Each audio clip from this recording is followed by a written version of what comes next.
cakep sih penjahatnya. Terus Oke. Let's get into it. Hai semuanya, balik lagi sama gue Eta Beta di Mukbang.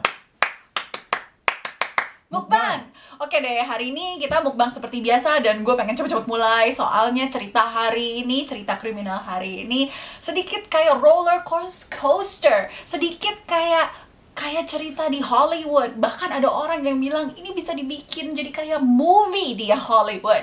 Jadi gue pengen cepet-cepet mulai, tapi gue juga pengen nyobain. Hari ini kita mukbang spaghetti bolognese, and ada salad sedikit di sini, sama ada juga ini isinya jagung. Jadinya ya pengen supaya didip agak crunchy gitu sedikit. Jadi gue mau coba dulu satu suap sebelum kita mulai. Ceritanya panjang banget.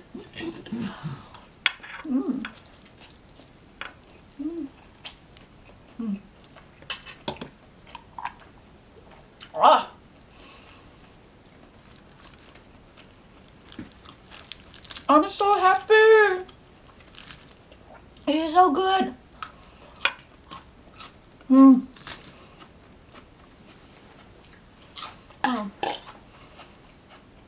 Satu lagi.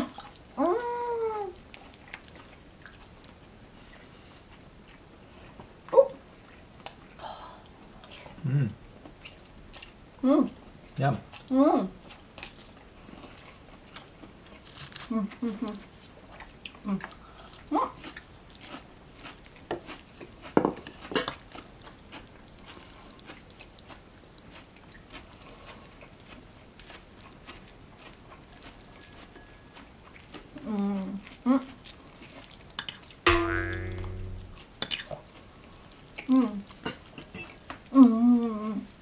Isinya jagung.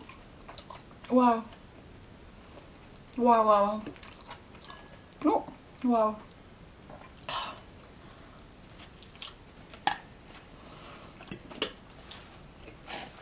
Oke, kita mulai ceritanya. Jadi ceritanya ini 2001, dan ini kasusnya orangnya namanya Anthony Curcio, dan dia ada di Washington.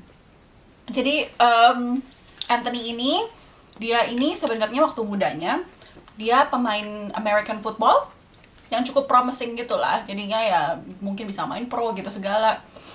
Tapi dan dia juga cakep tapi kriminalnya ini cakep. Kalau kalian mau cari di Google, kalian cari Tertarik namanya. gara-gara ceritanya atau cakepnya nih? Cakep. Jadi dia jadi footballer waktu masih di SMA sih. Terus tapi akhirnya dia kayak ngedrugs gitu. Terus jadinya ya basically karirnya di football berantakan. Dia ngedrugs dan dia menikah sama pacarnya yang dia pas lagi di SMA. Dia menikah sama dia, terus habis itu dia jadi orang dia real estate, jadi penjual rumah, terus habis itu tapi gagal, jadinya dia bangkrut sama sekali. Nah inilah pemicu kenapa dia jadi kriminal. Jadi setelah dia gagal di perusahaan di real estate ini, dia cuma punya $20 di bank account-nya dia. Terus habis itu dia lagi di dalam mobil mikir, terus habis itu dia lihat ada Bank of America. Dia nggak ada kerjaan kan, gara-gara ya udah bangkrut gitu loh. Maksudnya bukan bangkrut sih, maksudnya nggak sukses. Jadinya dia duduk aja di situ. Terus habis itu dia ngeliatin, interesting. Dia ngeliat ada fan yang bawa duit ke bank, bawa duit cash gitu, maksudnya tahu kan biasa kan ada via fan yang anti peluru lah. Terus habis itu biasanya mereka selalu bawa duit cash, entah buat masukin ke ATM atau masukin ke dalam banknya gitu.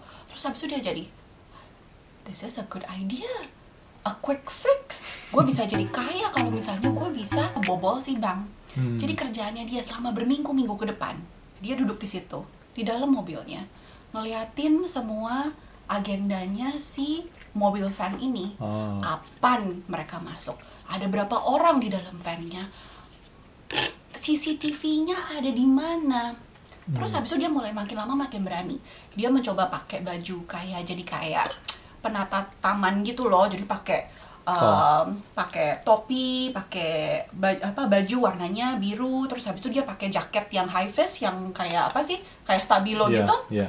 Terus habis itu dia muter-muter gitu jalan di situ pas lagi ada van-nya. Dan karena dia saking obviousnya bagi orang penjaga van-nya, sama dia nggak diapa-apain. Soalnya nggak kelihatan mencurigakan gitu loh, kayak orang cuma mau ngerjain taman, jadinya sama mereka dibiarin aja walaupun deket-deket sama si van-nya, tapi dia jadinya kayak bisa lihat gitu ukurannya berapa gini gitu. Ini orangnya dia sebenarnya pintar banget sih, dia bener-bener planning. Gue jelasin dia planningnya gimana, tapi he's quite amazing. I just need to have another bite though. Oh, this is so good. Whoops. Nanti muncrat.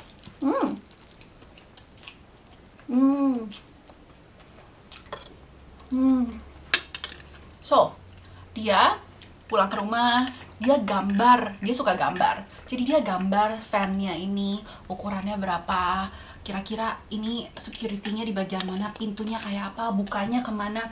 Dia benar-benar detail, dia gambar semuanya. Dan dia mencoba untuk benar-benar plan gimana caranya supaya dia bisa keluar dari, kalau dia benar-benar ngambil duitnya, gimana caranya dia bisa kabur.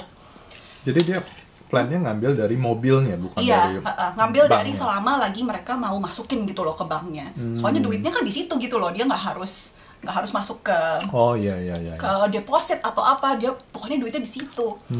Nah jadinya dia lihat keadaan sekitarnya, jadinya lokasi banknya, jadi ada si bank, terus habis itu di seberang banknya tuh kayak ada highway, ada jalan tol, terus habis itu di sebelah jalan tol kayak ada taman, terus habis itu ada kali gitu loh sedikit. Terus habis itu dia pikir, oh that's such a good idea, gue bisa pakai kalinya sebagai cara gue supaya kabur. Jadi dia kayak mau pakai jet ski gitu, jadi dia rencananya dia kabur, nyebrang, pakai jet ski. Terus habis itu dia sampai udah hire jet ski untuk nyobain gitu loh. Tapi ternyata kalinya terlalu cetek. Jadi jet ski kan perlu air lebih banyak gitu. Kalinya terlalu cetek dan dia sampai berminggu-minggu dia mencoba untuk menggali si kali ini supaya lebih dalam. Niat banget nggak sih dia? Bener-bener niat banget. Berapa panjang? I know, tapi akhirnya dia menyerah karena nggak bisa, karena terlalu banyak gitu loh yang dia harus gali. Dan akhirnya dia harus downgrade sedikit, dia beli kayak pelampung gitu yang kayak donat. Pasti kayak kalau kita main di waterbomb yang pelampung berenang ya? Iya, pelampung berenang, jadi supaya bisa masuk ke dalam, terus habis itu bisa mengalir gitu. Jadi dia masuk ke dalam situ. Jadi dia akhirnya mau pakai itu gitu. Dan dia juga udah latihan gimana timingnya gitu loh, untuk dia supaya bisa kabur tuh kira-kira berapa lama. Jadi dia pakai wig, pakai masker. Dia coba latihan dulu sebelum hari hanya. Dia latihan. Waktu dia latihan, dia sempat coba copot semua karena dia mau ngitungkan waktunya berapa lama gitu untuk dia lari. Dia copot semua, terus habis itu dia taruh di sebelah kayak tempat sampah gede gitu. Dia pikir nggak ada siapa-siapa lah, jadi dia taruh di situ. Terus tiba-tiba ada pengemis di belakang, terus dia bilang, "Hey, ngapain lu? Ngapain itu pasti buat ngerampok kan? Ngapain lu pakai ada wig gitu segala?" Terus dia pikir, alah ini cuma pengemis doang, bodo amat gitu. Palingan orangnya juga tukang mabok, nggak bakal ada yang percaya sama dia anyway. Ya udah, gua tinggalin aja. So dia tinggalin. Terus habis itu dia mikir lagi, gimana caranya supaya gue gak langsung dikejar sama polisi. Oh, gue tahu, gue bakal hire orang untuk pakai baju yang sama gue, supaya banyak banget ada di depan bank itu, supaya polisinya pada bingung. Jadi dia masuk ke Craigslist. Jadi kayak apa ya, Craigslist itu kayak Kaskus gitu. Bukan sih, kayak apa ya, buat supaya orang bisa nawarin kerjaan gitu. Jadi dia nawarin kerjaan ke orang-orang yang suka penata tanaman, gardener gitu, untuk ada yang mau atau enggak untuk datang dan kerja pada hari A gitu. Tapi syaratnya adalah lu harus pakai topi warna biru, t-shirt warna biru, pakai jaket high vis. Jadi dia successfully meng-hire 15 orang di situ untuk datang dan pakai baju yang sama persis sama dia. Canggih banget. Amazing gak sih? So amazing. Nah, ini hari hanya. Ceritanya, aduh, ini gue denger cerita ini, he's so good. Nggak salah saya dibilang suruh bikin film, lucu juga ya bisa begitu. Canggih. Bisa kepikiran gitu sampai detailnya.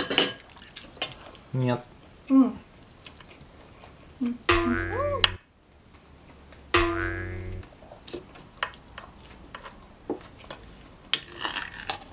Oke, hari hanya kan, udah hari hanya, dia udah siap.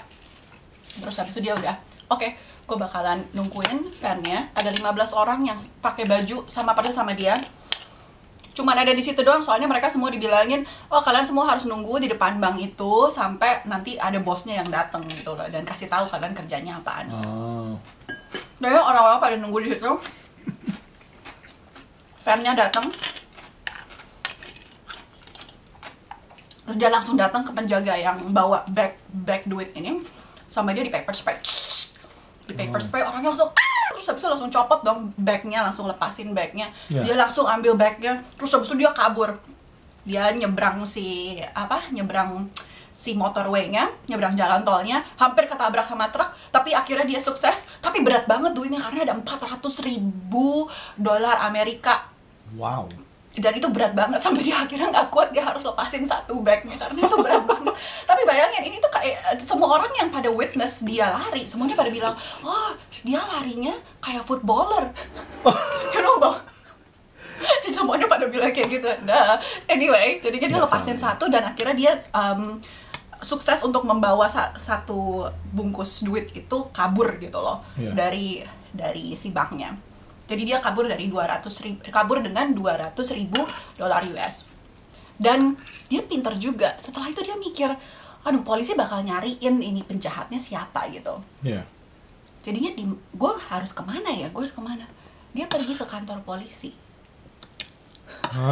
Dia pergi ke kantor polisi dan dia cuman hangout di situ aja sampai kira-kira lumayan turun pencariannya, maksudnya hari itu gitu. Terus baru dia minta tolong orang lain jemput dia dari daerah situ. Tapi maksudnya polisi nggak bakalan mencoba mencari penjahat di sekitar kantor polisi. Mereka bakal cari di tempat-tempat lain. Pinter banget nggak sih? Hebat banget nggak sih ngarang? Anyway, terus habis itu jadi dia langsung ya udah sukses gini segala. Dia terus habis itu pergi ke Las Vegas, buang-buang duit, yada. Dan dia beli mobil baru, yada. Pokoknya benar-benar nggak nutup-nutupin kalau dia punya duit banyak gitu ya. Itu yang gue juga pusing sih. Tapi yang dia nggak tahu, yang membawa akhirnya dia nantinya ketangkep adalah dia benar-benar underestimate itu si pengemis. Pengemis yang lihat dia benar-benar underestimate karena dia pikir, oh ini pengemis nggak bakalan ngapa-ngapain. Ternyata setelah dia latihan itu, yang pas si pengemisnya lihat, si pengemisnya sampai telepon polisi.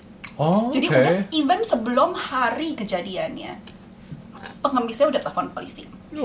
Dan si pengemisnya bilang, oh ya nih ya, apa kelihatannya ada yang mau ngerampok, bla bla bla. Dan pinternya si pengemisnya, dia tulis nomor mobilnya si Anthony ini berapa, plat mobilnya berapa.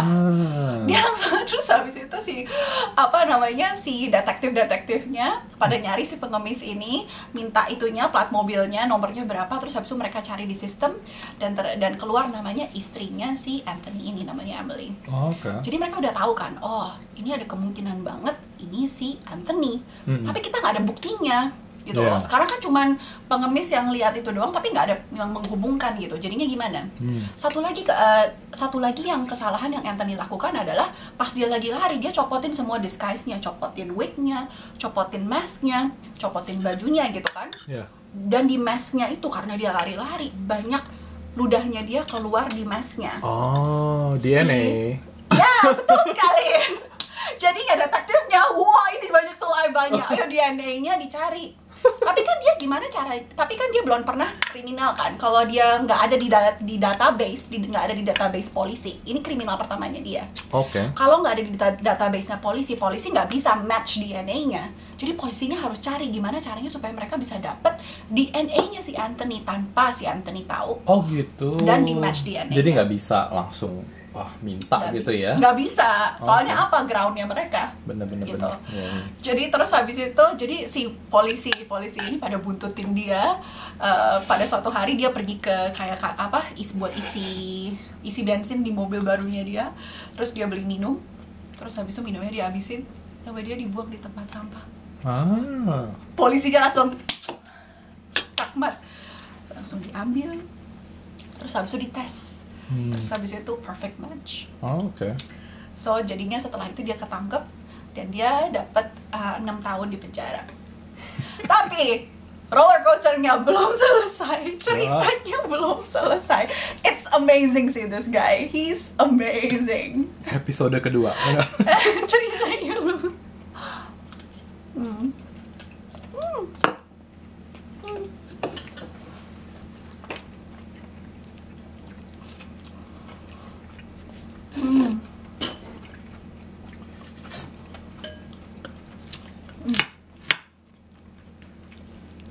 Oh, I'm so happy with the food today. So good.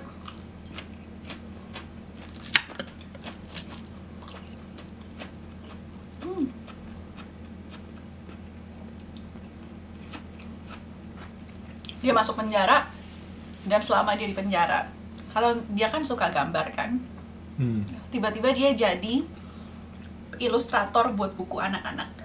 Dia publish buku, bukan dia yang nulis sih, cuman dia jadi ilustratornya aja. Udah ada 20 buku buat buku anak-anak. Maksudnya banting setir banget dari perampok, terus habis itu jadi ilustrator buku anak-anak. Setelah itu, dia juga publish buku tentang pengalamannya dia, tentang hidupnya dia. Menang awards, menang ini, bla bla bla bla bla bla. Pas dia keluar dari penjara, dia jadi motivator speaker buat pemuda, yang anak-anak yang muda yang di SMA gitu, supaya nggak jatuh kayak dia gitu loh. Supaya nggak ngedrugs, supaya nggak masuk penjara. Jadi motivator speaker.